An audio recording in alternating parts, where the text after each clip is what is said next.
He hit my grandma. Tommy's small voice cracked as tears streamed down his freckled cheeks. At 8 years old, he wasn't supposed to know how much fury could burn inside him, but watching the men shove his grandmother to the ground had awakened a storm he couldn't ignore. The sun was setting over the quiet suburban street, casting long shadows between neatly trimmed lawns and parked cars. Birds chirped lazily, unaware of the chaos unfolding in the Lewis household. But inside, the air was tense, thick with disbelief and anger. Mrs. Eleanor Lewis, Tommy's grandmother, sat on the edge of her recliner, rubbing her arm where it had collided with the floor. Though frail in appearance, her sharp eyes blazed like fire, betraying a lifetime of resilience. Tommy's small hands balled into fists. "He's gonna pay," he muttered through trembling teeth. Mrs. Lewis raised a gentle hand to stop him. "Tommy, my dear, don't make it worse," she said softly, but even her soothing voice couldn't calm the boy's boiling rage. "I'm fine. Really. It's just a little shove. Just a shove." Tommy's voice rose, almost a scream. "He knocked you down. He hurt you." Through the window, the neighborhood seemed calm. A few kids were riding bicycles, dogs barked at distant passers-by, and a lawn sprinkler hissed in rhythm. But for Tommy, the world had narrowed down to one thing: justice for Grandma. It all started earlier that afternoon. Mr. Harris, the self-proclaimed king of the cul-de-sac, had been blocking Mrs. Lewis's driveway with his truck. He had been known in the neighborhood for his temper and arrogance, taking what he wanted without thought for others. Today, he argued over a parking space with a voice louder than necessary, gestures sharp and threatening. Mrs. Lewis, weary from her weekly grocery run, had simply asked him to move, but Mr. Harris's patience was as thin as tissue paper. With a shove fueled by pride and irritation, he knocked the old lady off her balance. Bags of groceries tumbled, cans rolled across the driveway, and one broken jar sent tomato sauce splattering across the freshly swept pavement. That's when Tommy, who had been in the backyard playing with his toy cars, rushed to the scene, heart pounding, fists ready. He had seen bullies before, sure, but seeing one touch his grandmother, his rock, his guide, the one who had read him bedtime stories every night, felt like someone had pierced a hole right through his chest. Tommy ran to the window, pressing his small hands against the glass. Across the street, Mr. Harris leaned casually against his truck, smirking. "Relax, kid," he sneered, "she's just an old lady." The words made Tommy's blood boil. "Old doesn't mean weak," he shouted. But his voice seemed too small in the open air. He knew he couldn't fight this man alone. That's when the distant growl began. It started faint, like a low rumble under the earth, but it grew steadily, vibrating through the sidewalk, the fences, even the air inside the house. Tommy's ears perked up. What is that?" he asked, a mixture of fear and curiosity in his voice. From the far end of the street, a convoy of motorcycles appeared, moving like a wave of dark thunder across the asphalt. Each bike was polished black, chrome glinting in the fading sunlight, engines roaring with a precision that sent shivers down the spine. The bikers, a dozen strong, maneuvered effortlessly, stopping in a perfect line outside Mr. Harris's house. Tommy's jaw dropped.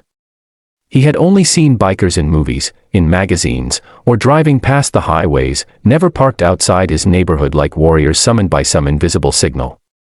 The kids riding bikes across the street froze, their scooters wobbling as they watched the spectacle.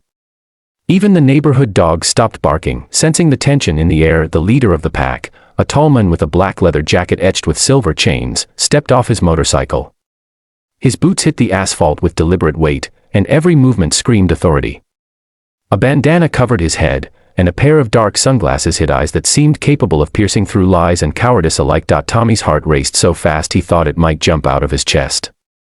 He didn't know who these strangers were, or why they had appeared, but instinct told him they were here to protect, not harm.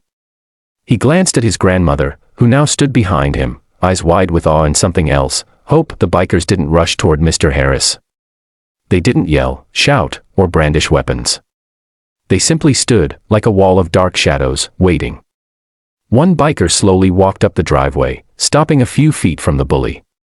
His leather gloves flexed slightly, not in threat but in readiness. "You hurt someone innocent in our town," the biker said, his voice calm yet carrying an undeniable weight. "We don't take that lightly." The words hit harder than any punch. Mr. Harris's confident smirk faltered. For the first time in years, he felt fear, not the ordinary fear of a neighbor's complaint or a police ticket, but the fear of consequences delivered by those who operate by a code beyond law or rule. Tommy clenched his fists tighter, his small body shaking with adrenaline. He didn't understand all the rules these bikers lived by, but he did understand justice. And justice, he realized, had just arrived on roaring engines. Mrs. Lewis placed a trembling hand on his shoulder. "Tommy, remember, courage isn't always about fighting," she whispered. "Sometimes it's about standing with those who do." Tommy nodded, swallowing hard, determination mixing with fear. Outside, the wind shifted slightly, carrying the sound of revving engines and the faint smell of gasoline. The air seemed to vibrate with anticipation, like the calm before a storm that promised both reckoning and relief. The bikers parked strategically, surrounding the house like protectors. The leader stepped forward again, his gaze now fixed on Mr. Harris. "You have a choice," he said, voice low but commanding. "You can make amends, or face what comes next." Mr. Harris swallowed, panic rising like bile in his throat. The world he had controlled with intimidation and fear suddenly felt fragile, vulnerable, and small. He had misjudged this street, these people, and certainly the fury of a boy who loved his grandmother. Tommy pressed his small fists against his chest, feeling a strange surge of courage. Maybe the bikers weren't his family, but in that moment, they felt like guardians sent to ensure justice, not revenge. He didn't know what would happen next, but one thing was certain: someone was finally going to hold Mr. Harris accountable, and Tommy would never forget the sound that signaled it all: the rumble of engines, the crunch of gravel under boots, and the quiet, terrifying promise that bullies don't stand a chance when the right people arrive at the right time. The bikers stood silent, like shadows carved from steel and leather, surrounding Mr. Harris's house. Their engines, once roaring, now hummed softly, a low warning vibrating through the asphalt. The sun dipped lower, bathing the neighborhood in an orange-gold glow, painting everything with the kind of tension that made hearts pound. Tommy clutched his grandmother's hand, feeling the tremor of fear and awe ripple through both of them. He had never seen anything like this: men, strangers, willing to put themselves in danger simply because someone had done wrong. His small body quivered, but inside, determination burned brighter than ever. The leader of the bikers, the tall man with the silver chain glinting in the fading light, stepped closer to Mr. Harris. His boots crunched on the driveway, deliberate and slow. "You've got two choices," he said, voice calm, measured, almost conversational, but every word carried the weight of a verdict. "You can apologize, make this right, or you can face consequences that will haunt you for a long time." Mr. Harris's smirk, once so confident, faltered. His eyes darted nervously between the biker, Tommy, and Mrs. Lewis. He had spent years intimidating neighbors, pushing people around, and acting untouchable. But this was different. These weren't just words, they were authority, principle, and power all at once. Tommy stepped forward, small but fierce, his fists still clenched. "Say it.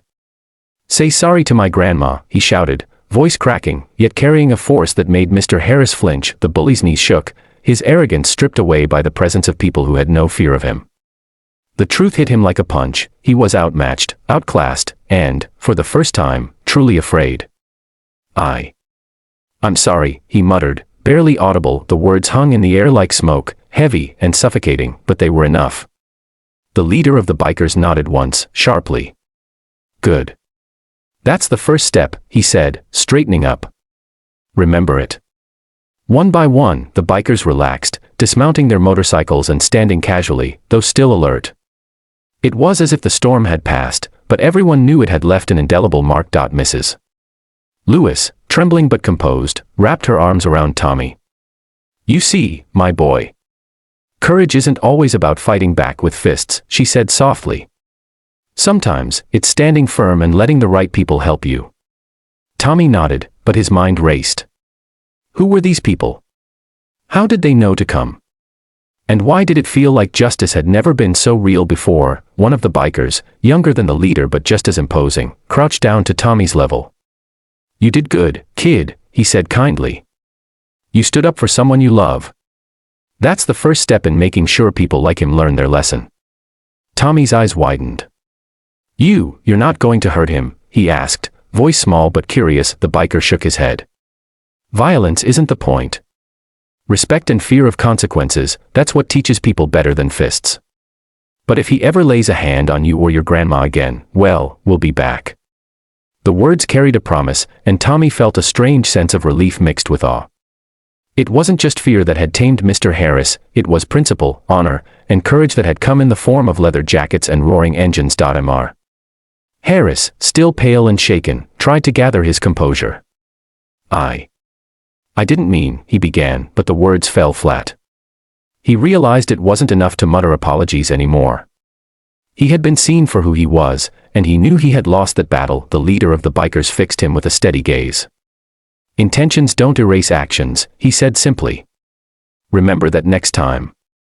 Outside, the other neighbors had begun to emerge, drawn by the noise of the motorcycles and the strange tension that had filled the street.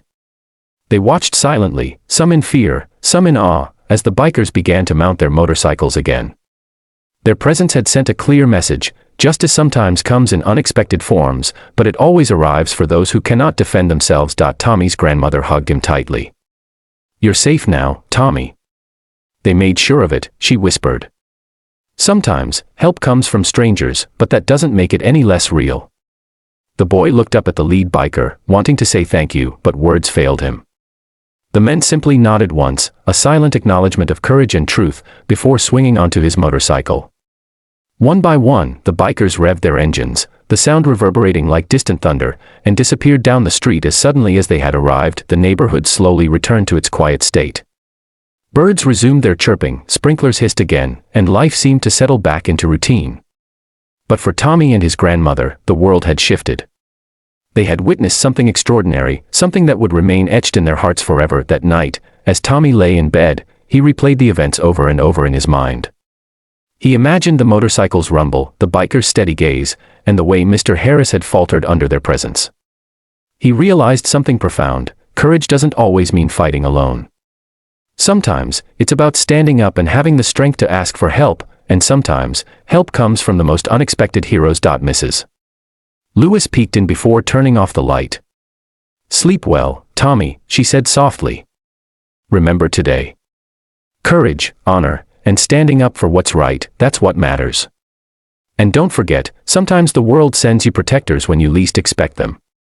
Tommy closed his eyes, a small smile forming.